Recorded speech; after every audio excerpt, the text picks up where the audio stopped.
We're excited to announce that our very own podcasting platform, Zencastr, has become a new sponsor to the show. Check out the podcast discount link in our show notes and stay tuned for why we love using Zen for the podcast. You're listening to the Archaeology Podcast Network. You're listening to The Archaeology Show. TAS goes behind the headlines to bring you the real stories about archaeology and the history around us. Welcome to the podcast.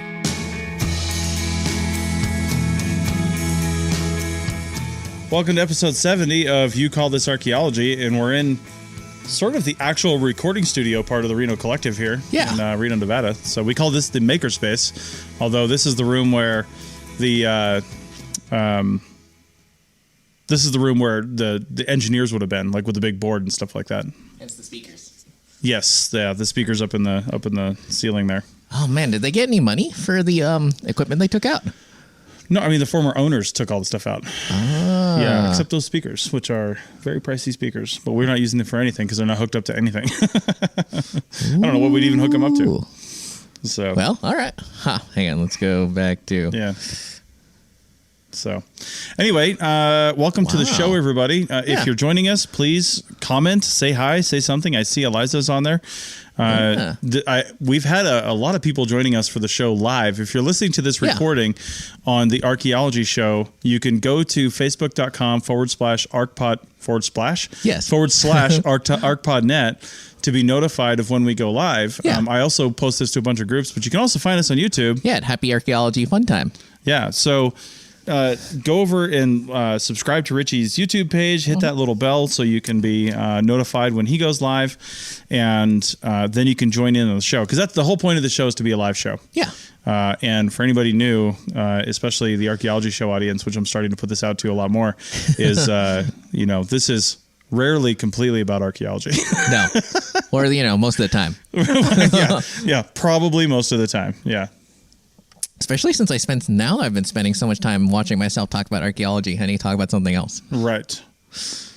Oh my God. I probably shouldn't start off the show just jumping into it, but I've been watching a lot of these new Mac Pros reviews, and it makes me so jealous because rendering video is they do it in it's basically less than a minute for each minute of footage. Yeah. Whereas for me, it's 10 to 15 minutes for each minute of footage. Well, one of the other members here at the Reno Collective was actually just out in the entryway there. Yeah. And when I was on my way upstairs to get this other computer here, I was asking him, because he just got one of the new MacBook Pros. Yeah. And he specifically said, as I was heading up the stairs, he said video and audio rendering are lightning fast now. Yeah. Yeah. That's the reason on a laptop computer. Yeah, and that's why I want that's why I will probably be rebuilding my computer as soon as I get, work again. Yeah. Yeah. It's crazy. I was watching a YouTube channel. I don't even know what she does exactly, but she keeps popping up in my feed, and she got an HP, and same thing for her. She was it was like a MacBook Air class. Nice. Of laptop, and she was able to render footage in 2 minutes. Oh my God. For 1 minute. And I'm my God, that's so depressing. Well, in the small archaeological tidbit on all this is, if you're traveling around and you've got a side hustle rolling and you're doing stuff, you probably don't have a lot of time at the end of the day. No. You're working a long day, you're tired, you go in a shower and stuff like that. But if you do have a YouTube channel or you have something else you're doing, having a snappy computer is going to, it's going to hurt your wallet a little bit, but I think in the long run, it's going to save you a lot of time. Yeah. Although it does make me laugh because, when I first got my desktop computer running, it was light years ahead of my Mac Mini, and my Mac Mini was light years ahead of my laptop that I was using when I originally started editing. Yeah. So people can imagine how long it took me to edit videos then. That's why that's the reason why my footage, my output wasn't so great. Right. Well, it's funny with talking about gear and stuff like that. I feel like CRM firms are kind of the same way in kind of slowly ramping up the quality and quantity of the things that they have. It's the same thing when you're talking about podcasting or video, stuff like that. You're always buying new stuff, but it's not buying new stuff just for the sake of buying new stuff. It's man, I have a need here in this system, and I need this component to make that all work. And sometimes you need another component to make all the other components work. Yeah. For example, I've been doing a lot of videos up in my office, and the lighting up there is horrific. You know, the light of the computer screen is not enough to evenly light my face. Yeah. And even if I'm not wearing a hat when I'm like doing a webinar or something like that, but I'm on a lot of video conference calls too for my job. So I've constantly talking to other people and videos on probably 20 times a week. And so because of that, I didn't need like a full light setup for that, but I did end up getting this little Loom cube thing that basically suctions onto the back of my computer. You can see it right here. And it's got a little like soft light diffuser on it. It's got the white one too, but I mean, I'm already blinded just looking at this thing. So there's that. But you can see, looking at my face here, if I cover this, you can see how dim I get. And then if I come back like this, man, the video is just great. Oh, wait, sorry, I'm just catching up now. Look at that. Yeah. So when Richie and I are monitoring, because I've got I've got what you guys are watching over here, and I've got the real-time version right here in front of me, and it's easily 30 seconds behind. Yeah. Oh, my God. Speaking of monitoring, it's going to be so, my God, if we can get if now that I've got audio on my desktop, and now that I think I figured out everything, we can now take this show on the road. So now hopefully that's like my New Year's resolution. Yeah. To do more shows. Knock on wood. Nice. Yeah, because we've always been limited to doing this show based basically on Richie's schedule because you're out of town a lot. Yeah. I'm out of town a fair amount, but usually for the weekends I'm in town because when I'm out of town it's for business or something like that. It's during the week. So I'm always here on like a Sunday when we do the show, but Richie's off in archaeology land doing stuff. So it'd be nice to get this remotely set up so we can keep it going. Yeah, we're going to try that after the show. Yeah, and also I was telling Richie this on Friday. I've made a concerted effort now to start recording every one of these and releasing on the archaeology show. So if you're listening to this at arcpodnet.com/archaeology, the archaeology show is a podcast on the Archaeology Podcast Network. Yeah. So the audio version of this, I'm releasing basically unedited, uncut, just like you're hearing it now, every other week on that show, because we get a lot of people coming into that show. And I want to it's our second highest listened to stream. Well, really our third highest, because our first highest is the all shows feed from the APN.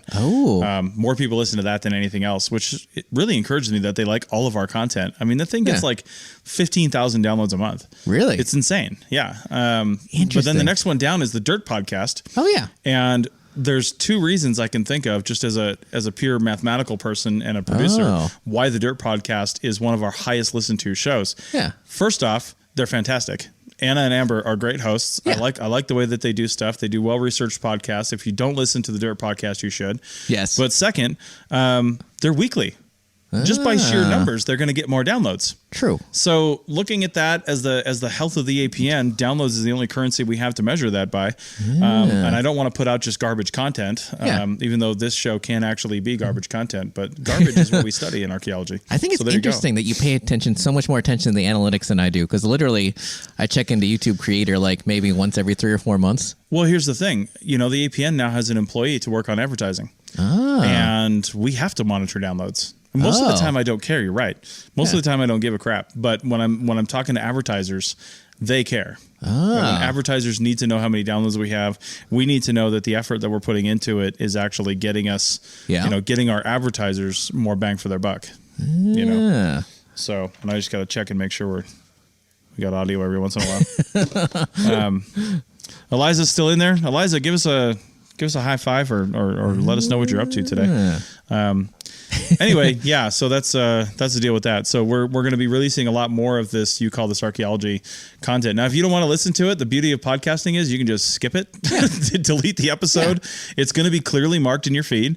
It's going to say YCTA bonus. I think I'm putting bonus YCTA episode, whatever. Yeah. And we're just dropping that in the feed every other episode. Yeah. So. Oh, not to get back to equipment too much. Sure. But I did want to say that if you do enough Googling, you can always get equipment for cheaper, especially if it's vintage. Yeah.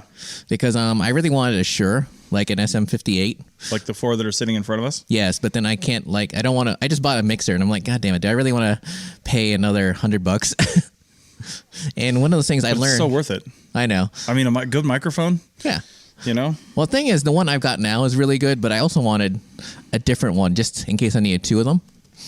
Anyway, it's a long story, but Shure, not only did they sell it under their own name, but for the longest time, they also sold microphones under the in Radio Shack. Oh, yeah? Yeah. So as soon as we're done with the show, I'm going to buy one off eBay for $15. Wait, they're Radio Shack microphones, or they used to be? No, they are like in the 60s and 70s and 80s. Okay. Shure was making Radio Shack's high grade microphones, but because I see. But because they're Radio Shack branded and not Shure and not technically Shure branded. Right. But if you look closely, especially at the XLR inputs, it actually says Shure on the bottom on most of them. Oh, nice. Yeah. So it's like, oh, neat. Yeah, that's really cool. Because one of the things I realized is that SM58s never goddamn lose value ever. They're just great microphones. Yeah. You never hear from going bad. No. They're a good like mid-range mic. Yeah. They're not super expensive, but they're durable. I like the weight of them because it means that they're decent quality, you know? Yeah. I mean, I've got one packed in my suitcase right now, ready to take to North Carolina tomorrow, you know, because I'm going to travel with it. I don't know if I'm going to use it. Well, I know I'm going to use it. Yeah. We've got a recording we're going to try. Yeah. We're going to try to go live again for our live audience on December 30th. Is that the date? No, that's Monday. That's Monday. September 29th. Yeah. December 29th. We're going to try to go live on December 29th.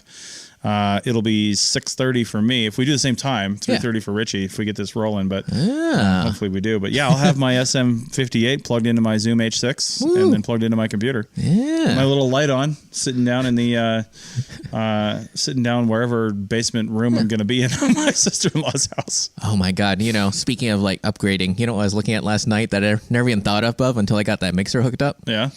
I like treating my room for audio. Yeah? Yeah, my living room. I'm like, God damn it. Suddenly it's going to start. There you go. Well, the one benefit to you actually doing this in your living room is that it's first off, it's to the credit of the audio, it's a relatively small room, right? Yeah. But you've got like a couch in there. Yeah. You've got curtains on your windows. I mean, all that is already treating the room. Yeah. You know, it's good. It's good to have that stuff in there because that's there's people with living rooms that are like hardwood floors and stuff like that and all windows. And it's just like, my God, the echo in there would be phenomenal. You know, my living room, I feel like would be okay if I leave my blinds down because it's a relatively small room as well, full of furniture. But I also have a hardwood floor, but a big carpet on there, so I could probably do it. But I don't know. I think it'd be too echoey. Interesting. Yeah. And hopefully this means I can do more content. We'll see. Yeah.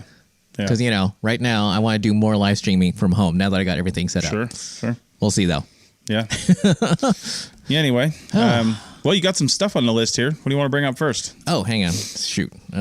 Since I did not sign in. Well, then I will say it. So the first thing on your list is you've got your master's. Now what? Oh, a buddy of mine. I'm not going to say who, because, they posted it on their personal Facebook, but they're like, I just got my master's degree, now what? And the thing is, she's at a job that she really likes. Yeah. And it's just like, what is a master's degree good for? Not a whole lot. No, I'm just kidding. She's got a master's in anthropology or archaeology specifically. Yeah. Or yeah. Okay. Well, we actually just talked about this a little bit on our CRM Arc podcast recording before this episode. Oh, right. Which debuts on January 1st. Because one of the things that one of the hosts brought up was, is it worth it to start a business anymore? Like if you have a master's degree and you want to start a business, a CRM archaeology business, doing CRM arc work, presumably, is it even beneficial to do that? And I had a pretty solid answer for that. And my answer is hell no. Yeah. Because a lot of people think, especially people who just got out of college, okay, now I have a master's degree, I'm going to start a business. I actually had that thought, but I didn't right away. I waited a few years. But then the other thing is too, starting a business that is just like everybody else's business and you have no competitive advantage whatsoever. Is not going to make you a very happy person. And wasn't one of the issues you were having getting contracts in the beginning is the fact that they weigh or they add like your company's experience?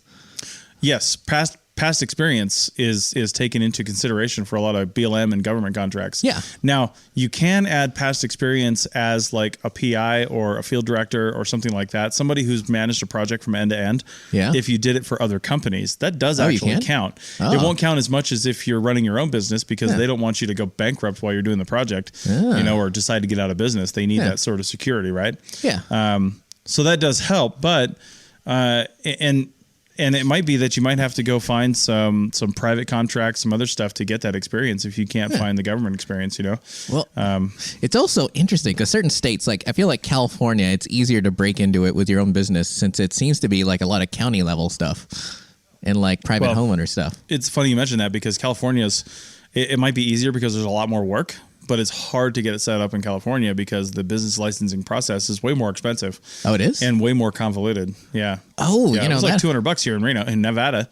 Really kind of 400 with the extra thing you got to do, but so 400. We'll just say 400. Yeah. And it's 400 every year. Yeah. In fact, I've got to pay mine for this year. But it's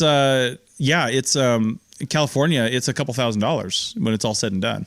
To get everything done. And people are actually thinking about doing that after they get out of grad school and they got all that loan debt. I know. If you don't have, honestly, even if you're working for yourself, I would say you need to have $20,000 to $30,000 in the bank. And that's like a low end. That's a low end. If you want to make, say, $70,000 a year, then you should have about $90,000 in the bank because you're going to be paying yourself that whole year. Yeah. And if you want to make that as your salary, and I'm only saying that because if you live in California, you probably need to make that just to live in California. Yeah. But if you want your salary to be $40,000 a year, you better have about 75 in the bank because you may not get any contracts that first year. You may be spending all of your time pounding the pavement and building contacts and going to conferences and doing things to meet people. And, because I think one of the best ways to get yourself established is to honestly do some work for other CRM firms. Get in and do the field work or something for other firms. And that way, they take on most of the responsibility, most of the liability, and you go out and do the field work, but you're not an employee. I did a lot of that when I was first starting out. Yeah, but you still ended up in a lot of debt. Well, kind of. I mean, you're in debt at various cycles. You know, I was in debt for some projects, and then the next projects get you out of debt. I mean, that's just how it works. So, some projects were poorly bid through no fault of my own, and other projects were not. So it just depends. Plus, obviously when digital recording first came on, like a lot of the smaller, more nimble companies were able to like take that up right away. But now that bigger companies are starting to take it on, and suddenly they can lower their costs too exponentially. Right. Especially if they got in-house IT staff that actually is dedicated to that sort of stuff. Yeah. Because, I remember, when you and I were both at a big company together and like every little thing was just like a battle. But now that everyone can see that, like, you don't need clipboard anymore. Yeah. It's like, what can a small business what can a small independent CRM company actually offer? Right. That a big one can't. Or can they offer anything? Well, it's hard to say, the other thing we talked about is if you start a business, you start a CRM archaeology business, again, if you're trying to do everything, if you just want to have your own survey projects and you want to do your own thing, you're going to be a very sad person because you're going to be unemployed basically, but employed by yourself. And I was on unemployment for the first few months I was still starting my business. I remember that. Yeah, I don't think that's legal, but I was on unemployment.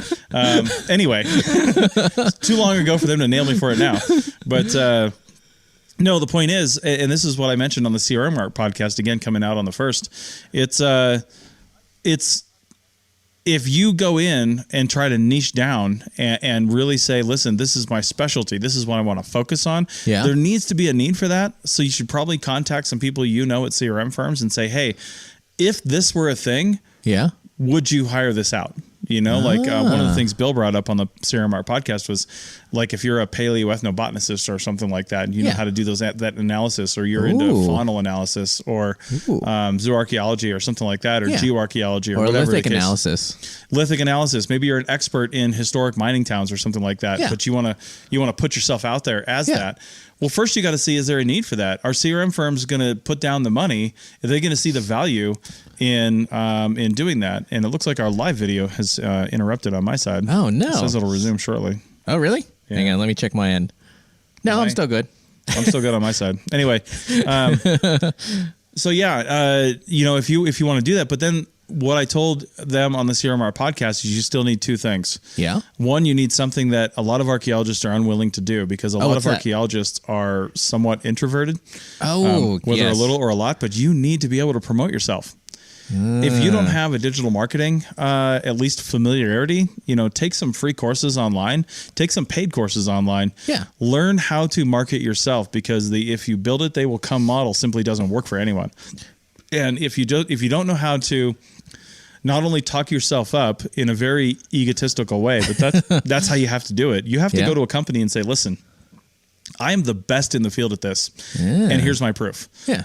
I know how to do this. I can do it cheaper and faster than the other guys. And I will give you an amazing product. And I carry my own professional liability insurance. And, this is what it's going to be. And the advantage to you doing this with me versus doing it in-house or with somebody else is ... You have to have those things listed out. And you have to be willing to, as I said, promote yourself and say, we're going to get this done, and I'm going to help you do it. And if you don't know how to do that, or you're not willing to do that, then you're simply not going to have any business. And the other thing is, you need to have money.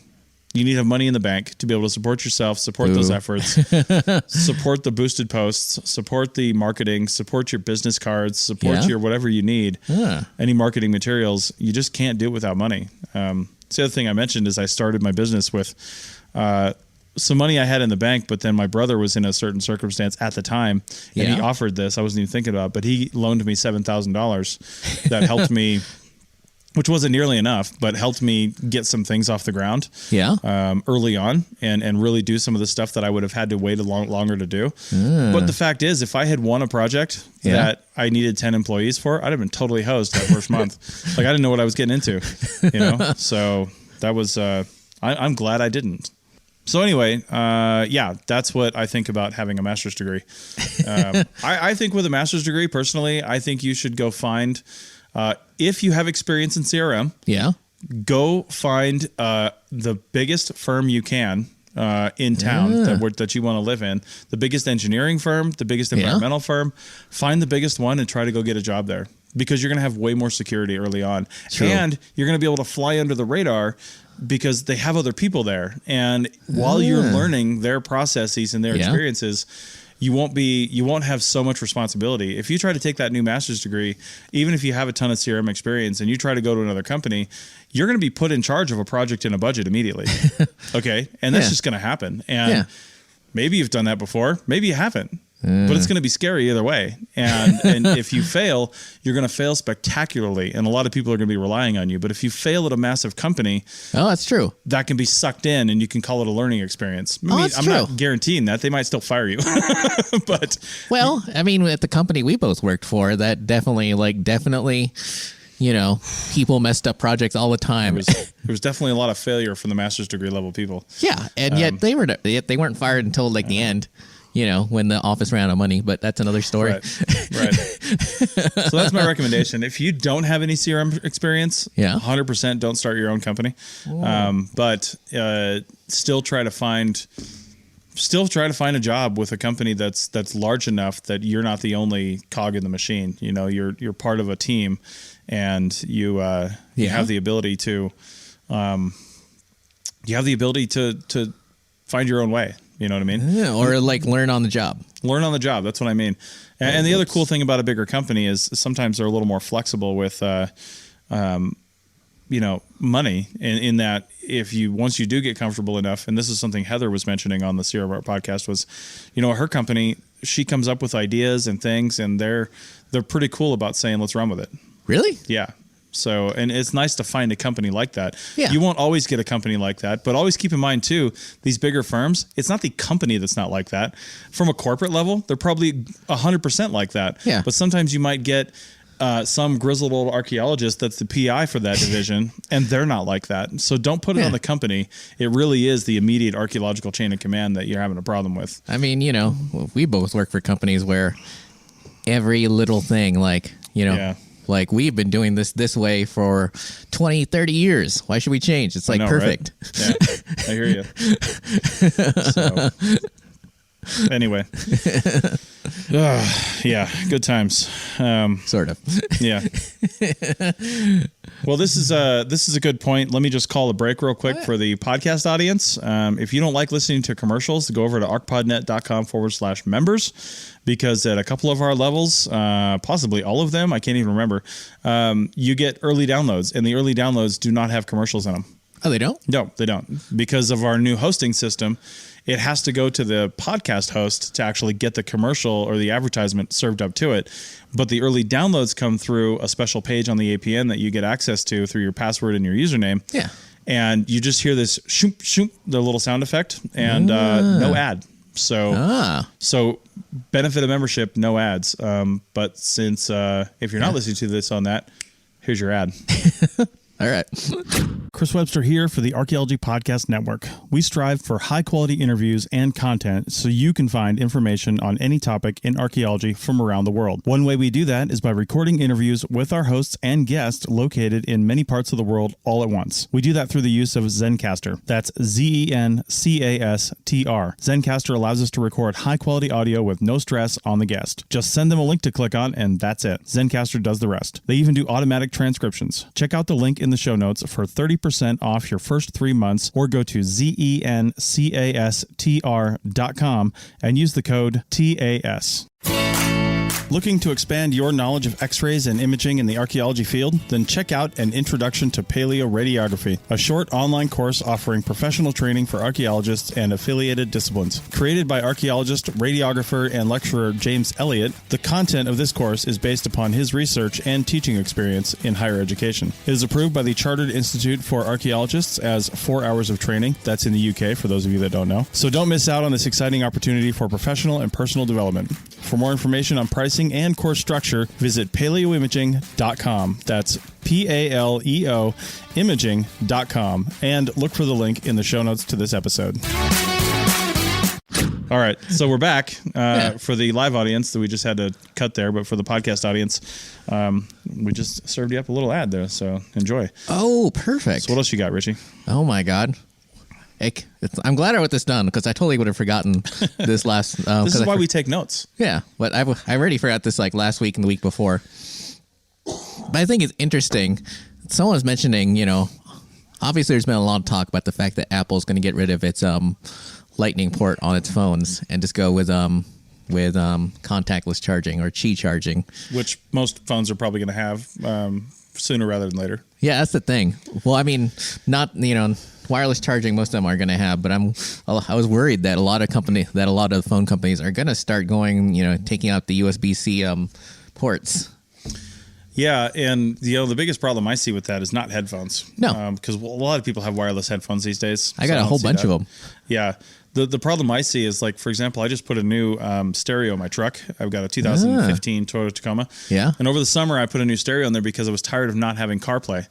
And I love having Apple CarPlay. It's also capable of Android Auto for those people. But I saw, and I almost got one just thinking of the future compatibility of the stereo, but I didn't think I'd have the truck that long to last this. But I almost got one that did wireless CarPlay because that's actually pretty rare. It is? Yeah, you still have to plug into the bottom of the phone in like 95% of cases to get CarPlay to work.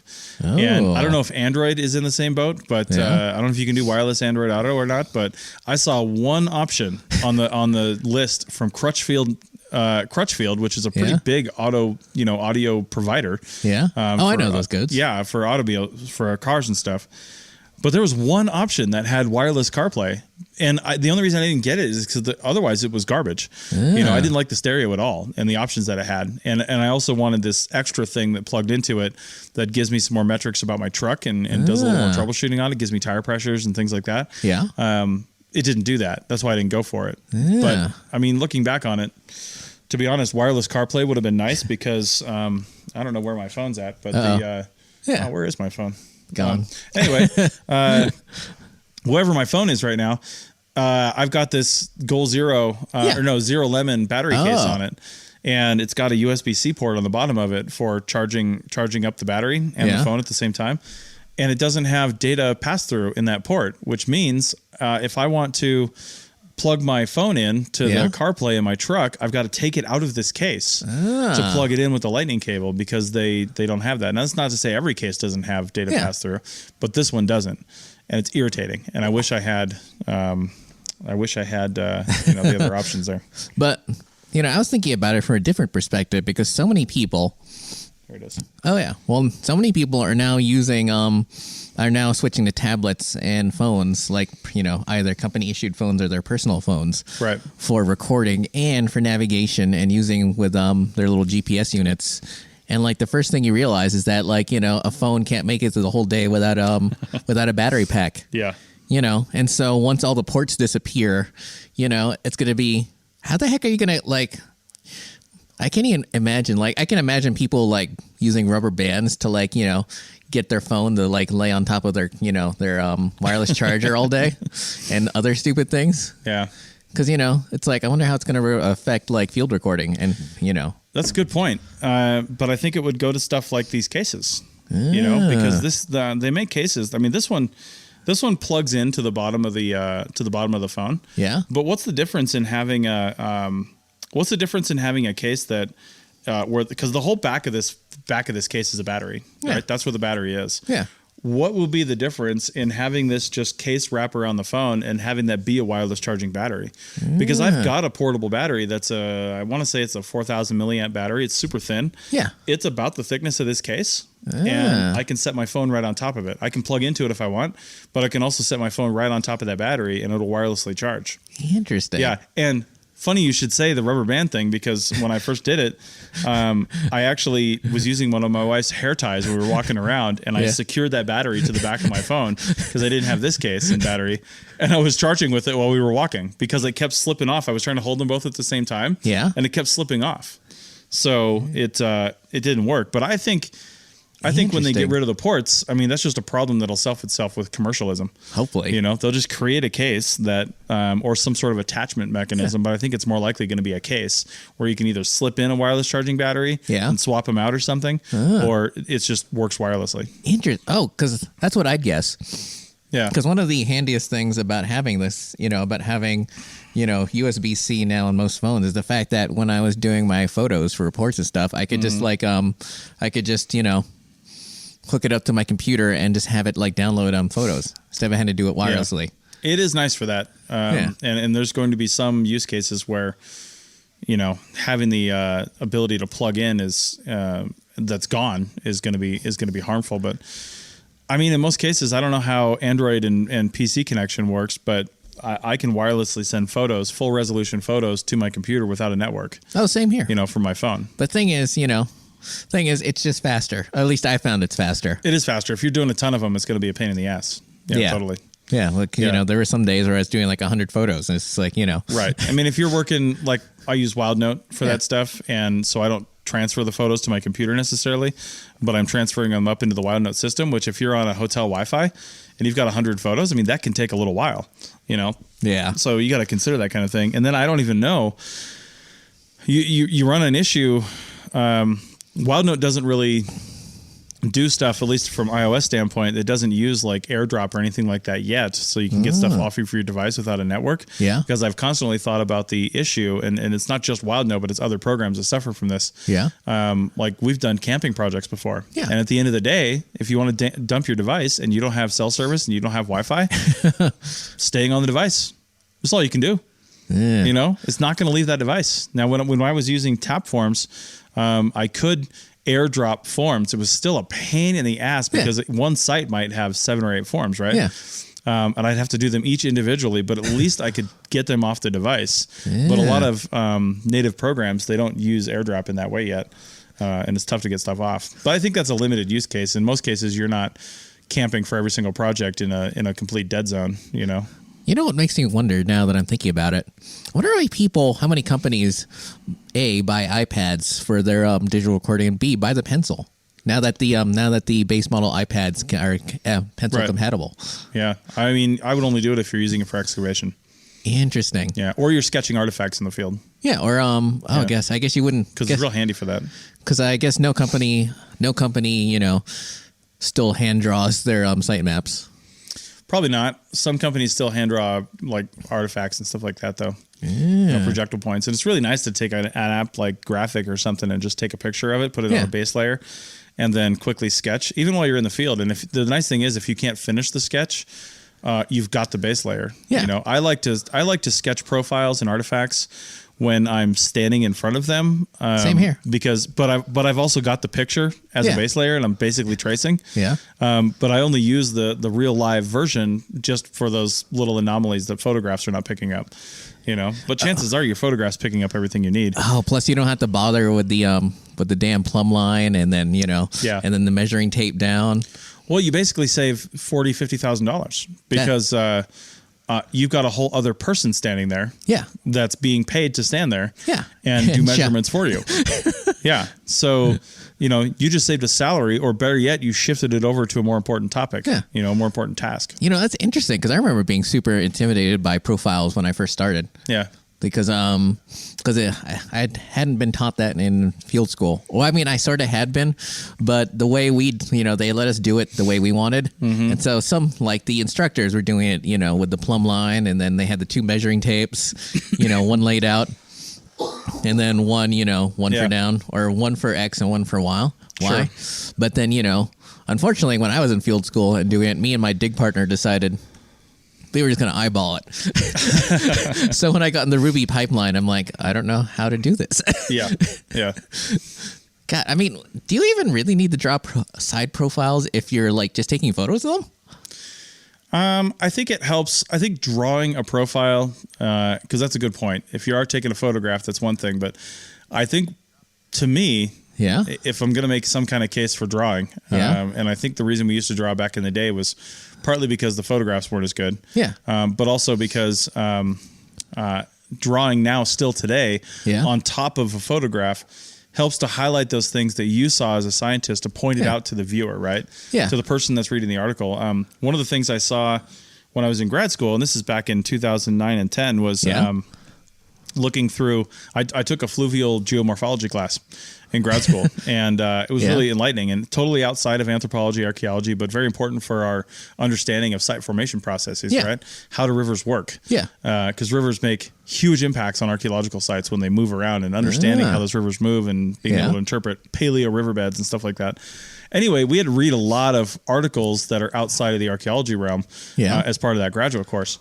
And one thing that floored me that I'd never seen before in an archaeology publication, I'm sure they're doing it now, but was huge profile drawings of like river cut banks that were the photograph, but drawn on top of the photograph. You could see the drawing overlay on top of the photograph. And that's what we're talking about. And I think the reason for that, as I said, is for the actual scientist to be able to point out the things that they're seeing to guide the eyes of the reader or the other analyst to where they want to be. It's interesting. Only one, I mean, they weren't doing it for profiles, as far as I know, even though they should have been.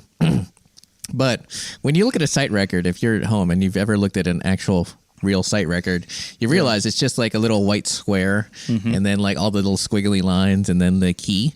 Whereas there's one company, Far Western, they just draw it on the they just draw the site map on the on the satellite. I've seen a number of places doing that. Oh, see? Yeah, but one of the issues with that there's an issue? There's a very big issue. I've seen it a lot of times. Sometimes you'll have a really small site. Yeah. Sometimes your site's only a few meters by a few meters, right? Yeah. And I've seen companies that want to stick with this because their GIS department's been told you'll put a satellite image as a bottom layer, as a base layer on this map.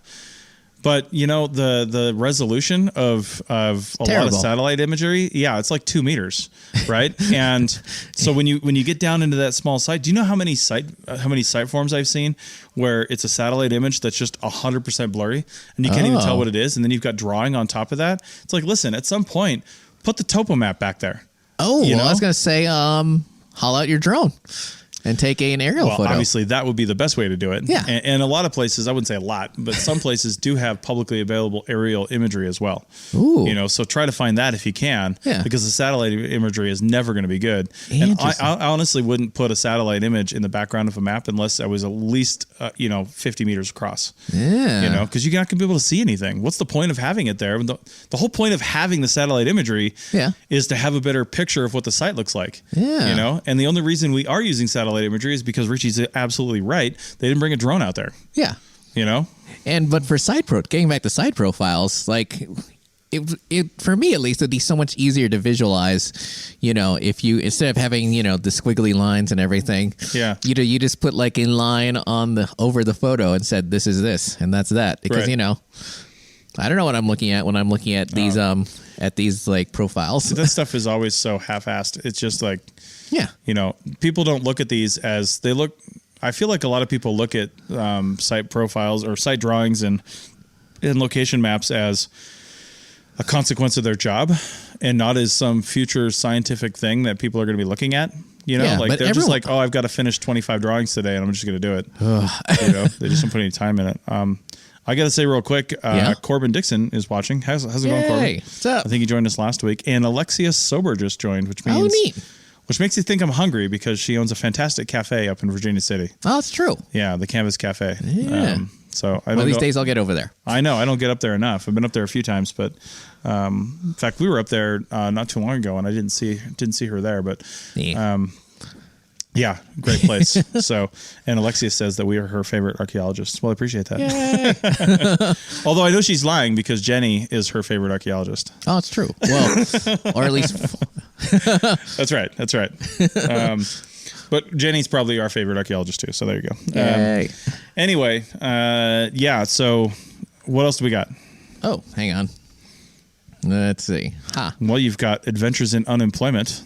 Yeah, I was because because I was thinking about it. Obviously, there's my experience, but then I realized, you've also got experience in it. Mm-hmm. And one of those things is that, depending on the state you are and whatnot, a lot of people I've noticed, or used to what they used to do. I mean, I don't, I know what I do, but the thing is, I know a lot of people. What they do is they just sit on the couch and like watch YouTube or whatever. Mm-hmm. And I feel like you and I are good examples of what you should be doing when you're unemployed.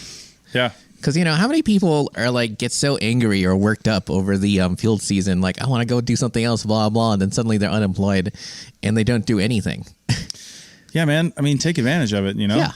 Because everybody in archaeology is going to be unemployed at some point. Yeah. It's just the nature of the job. Whether it's for 2 weeks or 2 months, it doesn't matter. Yeah. Or 6 months. Or 6 months. I mean, you maximize that time. Yeah. If you worked a 9 to 5 for 15 years and all of a sudden you're unemployed, that's going to put you in some depression, right? Like you've got bills to pay. What am I going to do now? How am I going to find another job? But don't treat this job like other jobs. No. Being unemployed doesn't mean it's the end of the world. It's mean you've got a state-sponsored vacation for a little while you find another job and work on your side hustle. Yeah.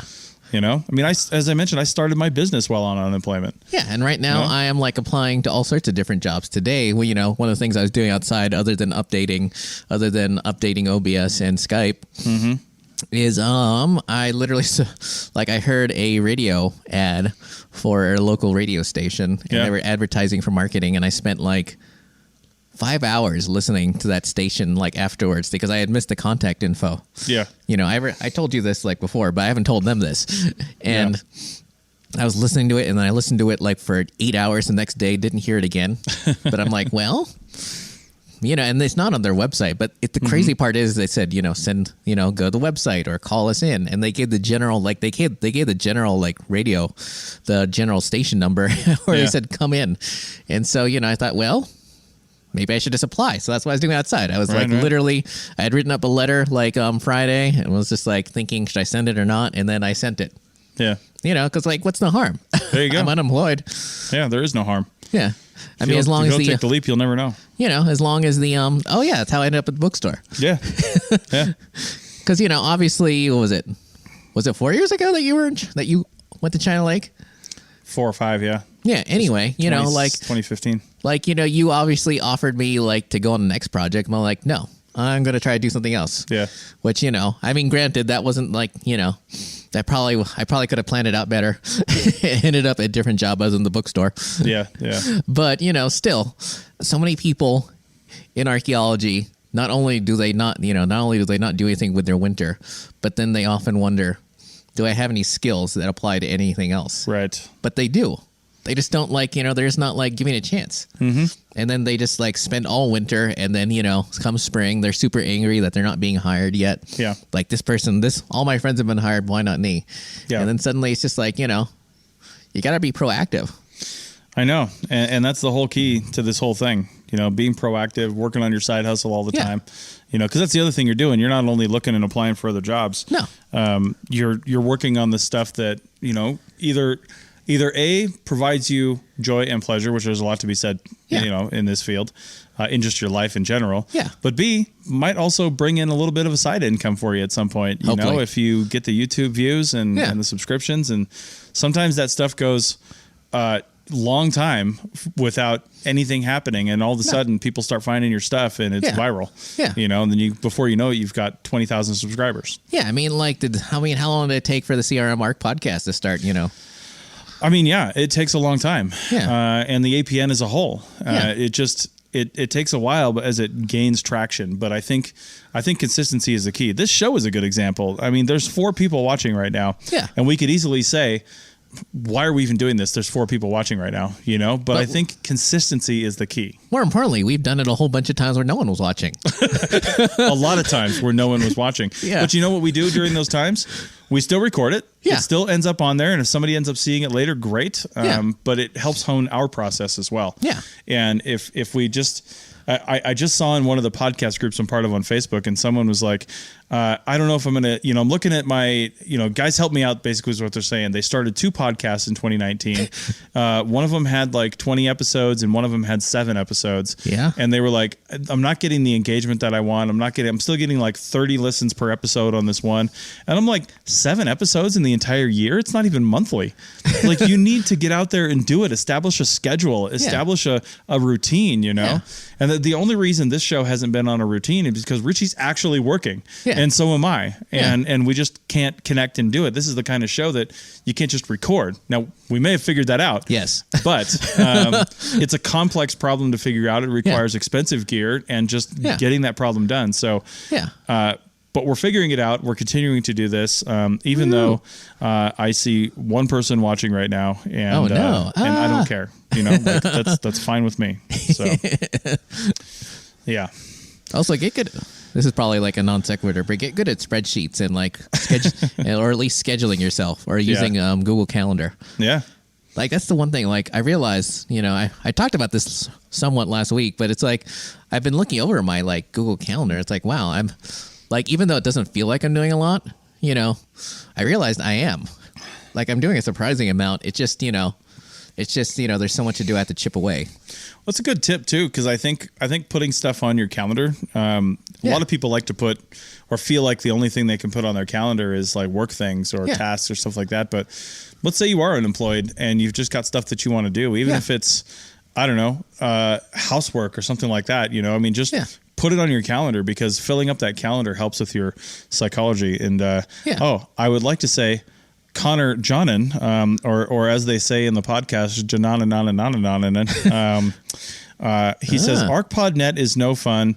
Does he even edit podcasts? And Connor is one of the bastards that's a host of the Life in Ruins podcast. Don't go listen to that show if you want to keep your ears from bleeding. I'm kidding. Go listen to that show, because I'm on one of the next episodes. Oh, you are? They interviewed me. Oh, they did? Yeah, I told him during the interview, I think this episode comes out mid-January, but I told him during the interview, in 5 years, not one person has interviewed me on their podcast. Wait, really? Yeah. Oh, wait. Not that I've been asking for it. Yeah. But I was like, I appreciated the chance to talk about the APN. Oh, interesting, because that was one of the first videos I ever put up. Yeah. Like when you were still living in, I forget where that is. Yeah, way out there. Rio. No, Yeah. that place. In Wakefield Springs, way out there. Yeah. Yeah. Yep. When you had that place that I could never find. I know. Connor says too much editing. I think Connor's drunk. That's what I'm going to go ahead with. Yeah. I think he's just been probably drinking since Friday. Yeah. And probably just ready to record another podcast. Yeah. So there you go.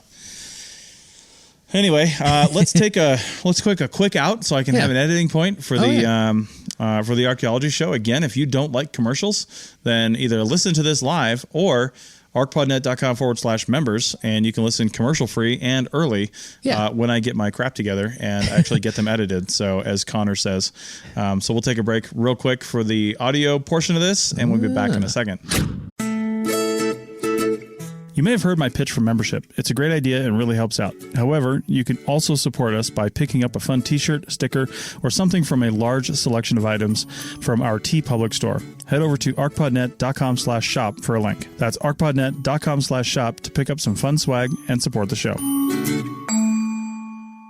And we're back for the audio and the video, and we're going to wrap this up in the next probably 10 minutes. Oh, hang on. So, Richie, what else do we have here? Let's and Connor see. says, yes, he is very drunk. So Nothing wrong with that. Oh, shoot.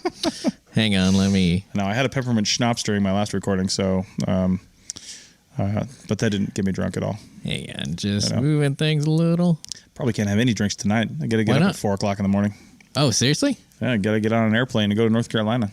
Oh, my God. Actually, there is one other thing I can talk about. The power of being a nice person. Yeah. Elaborate. Because the Friday, I go out, to a bar here in town, Chapel, and the new bar back there was telling me she appreciates, because normally I'm working, literally I'm that person who's looking, is on the computer and then just looks up. It's oh, it's 2 o'clock in the morning and it's Friday. Maybe I should go out and not be in this apartment for a little while and not in front of this computer. Yeah. And so she was telling me she appreciated the fact that I, was always the last customer. Yeah. Because I'm always going in there and being nice and not causing a ruckus and not throwing up on the bar. And I feel like that happens a lot to me in places I go. Yeah. Just general life lessons. That's good. Be nice to people. And more importantly, don't be in front of the computer all the time. Yeah. Just interact. Yeah. Yeah. Last night, I always try to set Saturday as I generally try to have, now that I've been unemployed, I try to make sure that Saturday and Sunday I don't schedule anything and don't do anything, but I usually do anyway. Yeah. Yeah. And so last night I was I should have gone to sleep because I was going to go sleep early, but then I just started, checking through footage and everything. And before I knew it, it was 4 o'clock. Right. And it's just get off the computer every once in a while. Hopefully that was the point because I kind of forgot where I was going with that. Yeah. No, you're right. You're right. Be nice to people. Do good things. Yeah, and get off the computer. Because, obviously we were just haranguing people about being productive during their unemployment time, but also not always not burning yourself out of unemployment. Yeah. On unemployment. Yeah. I mean, it's important to stay busy. Yeah. And keep doing stuff or be balanced. And be balanced. Yeah. That's another thing we talked about on the CR Mark podcast was the work-life balance. Yeah. In our personal goals for 2020. Yeah. Heather mentioned having a better work-life balance. So. Oh my God. Yeah. I hear that. Oh. So, although I've never really considered myself having that kind of problem. I mean, sometimes there's just work I need to do at home that I wish I didn't have to do. Yeah. But for the most part, almost everything I do it because I enjoy doing it. Ah. And stuff I want to do. So. Interesting. I don't know. Well, so we kind of talked about taking You Call This Archaeology on the road. Yeah. At least us taking it on the road. Yeah, we're going to be experimenting with that. Hopefully, depending on how much time we've got, it probably shouldn't take that long. Yeah, no, probably not. So we'll figure that out and hopefully keep this a little more regular. Yeah. The times might change, especially if you're on the road and you're working until 4 o'clock on a Sunday. We'll see. Yeah, who knows? Well, hopefully I get a job here in town. Yeah. That's my major goal. It's why I've been applying to places like crazy. Yeah. Just not anything terrible like a warehouse again. Right. And then the last thing you have in your list here is what's new at the APN. Yeah. I would say the biggest thing that I can't remember if I mentioned it or not because I mentioned it on the other show. Oh. Is that we have an employee, Madison, now starting on January 1st. Oh, you definitely didn't mention that. I did not mention that. So she's our new advertising manager. Yay. And I'm hoping to possibly even have some people work with her at some point in the future. But we're at the point, I think, finally 5 years in, where we have all the pieces in place where we can actually take advertising a little more seriously and get somebody in to do that. You know, she's got only working a handful of hours a week just to get this thing rolling. Making kind of a base salary, but then advertising commission. That's how we're paying her. And she's not even in archaeology, which is, I think, crucial because not crucial, but I want somebody who knows what they're doing, and she has that background from college. She's doing it now for a big casino in town, and she comes with, you know, a lot of experience. Even though she's young, she's been doing this, and she can bring a lot of good stuff to the table here. So, I mean, I'm basically going to show her everything I know about archaeology and what that means, and the different places where I'd like to see advertising come from. Yeah. And then just kind of let her run with it, because I don't know what the hell I'm doing. Or otherwise, we'd be successful in having ads on every show right now. And you might be saying, why do you want to have ads on every show? Because this is expensive to put on. True. You know, we want to keep this going. I want to get the editing done professionally. I mean, I'm, for all intents and purposes, a professional editor, but I don't have the time to keep it going. And more importantly, you want to have ads that aren't like, you know, was it Blue Apron? Oh my God. Or like, you know, you don't want to be constantly haranguing people with like Audible. I'm not saying we won't do that in the future. I can't commit to that, but I don't want to do it right now. You know, I'd rather have some stuff that makes more sense for our audience. Really? So, well, and the other thing, the biggest thing for me is really editing and the other support services. Yeah. You know, because we do again have stuff that we need to pay for, but editing is such a big thing with the APN, and it restricts me from allowing more shows into the APN. If all of our hosts suddenly said they wanted to do weekly shows, I would have to do this as a full-time job. Wow. You know, right now I'm happy that most of them are either monthly or every 2 weeks, because I just simply don't have the time. Yeah. It's either that or the editing would suffer, right? It would just get worse. And I spend a lot of time making these shows sound great. Yeah. Probably a lot more time on the Life in Ruins podcast, but now I spend a lot of time making sure, you know, we don't cut for content, but but I do cut for ums and ahs and the natural things that people do with their, you know, with their speech. Or alternatively, more people on the APN could decide they wanted to do live streams. Right. I mean, if we just had the equipment and the infrastructure to do that, I'd like to have, I'd like to hire producers for every show to bring in content. You know, I'd like to have 3 or 4 like senior producers that are just bringing in guests for all the shows. Because that's one of the big barriers to entry to podcasting is you think you want to do a show, but then 5-6 episodes in, you're like, my God, I'm tired of contacting people trying to find guests for the show. You know, I'm 8 years in and I'm tired of doing it. So, I mean, I like doing it, but I just, again, it's one of those things I don't have a lot of time for. So we have a couple volunteer producers that are doing a fantastic job. But I would like to bring in some more producers. I'd like to pay some producers. You know, volunteers are great, but I like to recognize people for their time. If you do want to be a volunteer producer, we need one for the archaeology show. We need one for Profiles in CRM, which Richie might be helping out with that. And CRM Arc podcast, we don't always have guests on there, but that's probably because we just don't have them lined up. I'd like to get a producer for that show. We need a producer for this show to like handle. We need a producer for this show to handle all the transitions. Well, that's more of an engineer. Oh, I guess that's true. That's kind of how I look at it. I don't know how the terms all work out. One thing I know is that producers help find content, though. You know? So, well, then I guess we do. It's just an engineer then. It'd be nice to have one. We need somebody local. Yeah. So, anyway, that's what I'm looking for coming down the road here. So that's what's new on the APN. We'll see if you're a CRM firm or you work for a CRM firm and you want to advertise on the CRM Art podcast, your job postings, especially coming up to spring here, we're gonna have a special rate for that. It's different than our regular advertising because it doesn't go in those slots. It gets, you know, put on the show in a different way. Interesting. So if someone wants to do that, do they go to the website that you're using to do the advertising, or do they go to the APN website? Well, right now, they don't go anywhere. They contact our advertising manager. Advertising at archaeologypodcastnetwork.com. Because I'm going to send you a contract and I'm going to send you an invoice. So none of it's purchased through the website anymore. All right. And then we get the copy. If you have the ability to record a recording that's at the level that we require, then fantastic. But if you don't, then we will record it for you. We'll either have one of the hosts record it if you request that, or I'll do it, or Tristan will do it, or something like that. And then we'll get the thing done, and then we'll put the ad up. Interesting. I'm waiting to see those, like, you know, those things where an advertiser sends you like a general list of bullet points, and then, you know, you have to riff on it. Because, you know, I feel like we've all watched or listened to those shows, either those podcasts or, like, you know, the Jordan Harbinger show, where you can tell they're totally ad-libbing because, you know, they were told to ad-lib. Yes. So that's what I'm waiting to see. Well, and I don't mind those. The only reason they're able to do that, those bigger podcasts, because they're getting a lot of money for that one ad. A lot of money. But I'm going to be, you know, the APN's going to be getting like $50 for that one ad. You know what I mean? So we don't have time to spend 3 minutes on your ad doing a dynamic ad-libbed ad on it. Unless you're willing to pay. Well, yeah, I mean, sure, if you want to give us the money for that, but I want to just get the information out there. I mean, some of them we are doing a little more like that, but and some of the ones that I do are kind of like that sometimes. Yeah. But yeah, that's we're just not at that level quite yet. Year 10. I know. 5-year, 10-year plan. That's right. I think when we're up to about 30 cents a download for our ads, right now they're at 10 cents a download starting in 2020, which isn't too bad. It's way less than industry standards, to be honest. And the nice thing is it's tied to downloads. So you're not buying like a month on a show and you get what you get. If you buy 20,000 downloads, you're getting 20,000 downloads. Your ad will be done when that number is hit. Interesting. Yeah. How long would that take, actually? Now I'm curious. It depends on what show you're on and how many shows you're on. We're having an ad run finished right now at 10,000 downloads. Should be done probably in the next week or two. How long did it take? About a month and a half.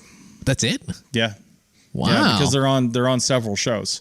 You know, it's the Simon Fraser University ad because the audience for that is the Sierra Mark podcast, the Dirt podcast, Archaeotech, and then those shows on the All Shows feed. Yeah. So, I think I put it on Life in Ruins too because it's generally a CRM audience as well, or at least an archaeology audience, I should say. Yeah.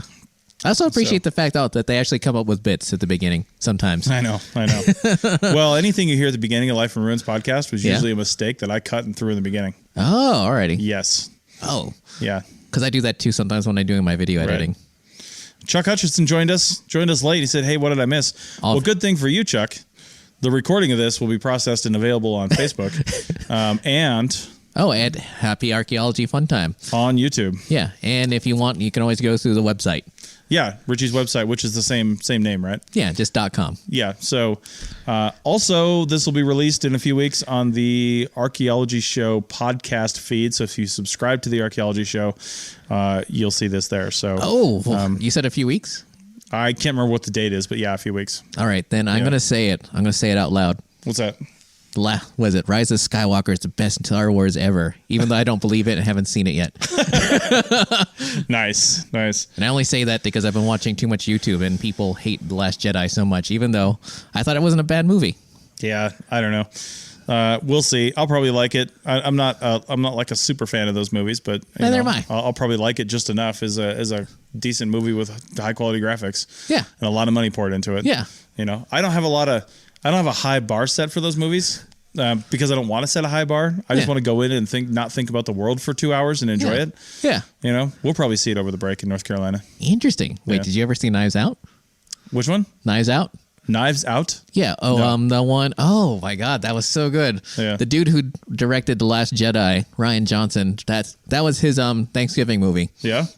And it was like an Agatha Christie movie, but except with Daniel Craig. Yeah. Playing a Southerner. Nice. A Southerner with a really weird British Southern accent. But it was really good. Nice. Anyway. All right. Well, I think we're going to call it here. Yeah. If you're listening live or even if you're listening to a recording, we're going to try to be hitting 3:30 on most Sundays. Yeah. Unless we come up with a different time, but I think this works for us right now. Yeah. And if we get the remote thing figured out, because I'm going to be in North Carolina, Richie's going to either be here or in the Bay Area somewhere. Nah, I'm going to be here. Excuse me. So yeah, we're going to try 3:30 next Sunday. Yeah. So like and subscribe, do whatever you're going to do. Yeah. Hit the bell on the YouTube channel. I think that does the notifications if you do that, or subscribe or something like that, whatever that means. Yeah, it does actually. Yeah. And Corbin said, "Good show, guys." Thank you, Corbin. And for our live audience, again, happy holidays, whatever holiday you happen to celebrate. If you don't celebrate any holidays, then happy Wednesday, happy week. Oh, hopefully you win do you win the feats of strength, or do you just participate in it? I don't think anybody wins the feats of strength. All right. Yeah, happy Festivus. Festival for the rest of us. So, all right, guys, thanks a lot. And we will see you. I never even put up the brand new outro. So you did? I'm going to leave that up just a second here.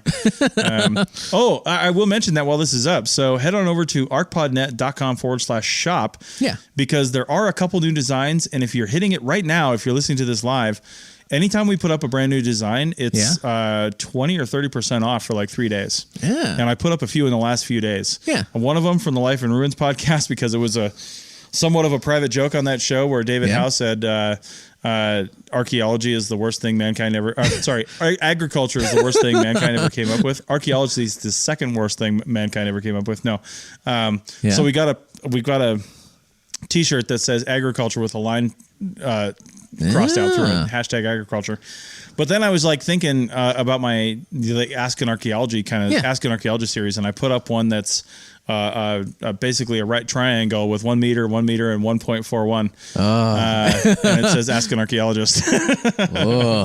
So they're fun. They're good. I like those. And we actually, the day after I put up that, I call it hypotenuse. Yeah. The day after I put that up, somebody bought one. Really? Yeah, which was pretty sweet. Yeah. So go check those out. archpodnet.com/shop. Not all of our designs are right there, but if you click on any one of those images, it takes you to our public store where you can see all of our current designs. My God, you just gave me an idea for a T-shirt. I'm going to obviously say it out the air, but whatever. There you go. There you go. Let's do it. All right. So, all right. Well, thanks a lot, everybody. Yeah. And we will, I guess, see you on the other side or possibly on the 30th. Yeah. Yay.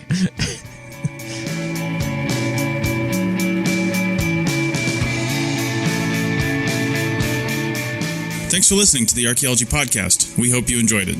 You can provide feedback using the contact button on the right side of the website at www.archaeologypodcastnetwork.com/archaeology. Or you can email Chris at archaeologypodcastnetwork.com.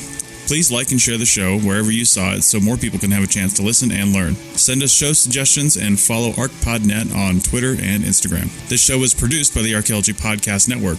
Opinions are solely those of the hosts and guests of the show. However, the APN stands by their hosts. Special thanks to the band Sea Hero for letting us use their song I Wish You'd Look. Check out their albums on Bandcamp at seahero.bandcamp.com. Check out our next episode in 2 weeks, and in the meantime, keep learning, keep discovering new things, and keep listening to the Archaeology Podcast Network. Have an awesome day.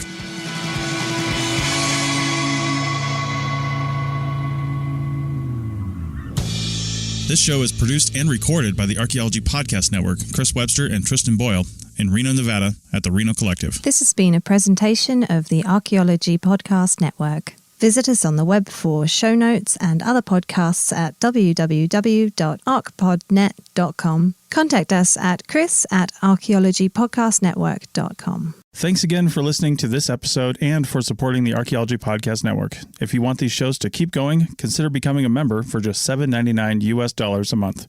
That's cheaper than a venti quad eggnog latte. Go to archpodnet.com/members for more info.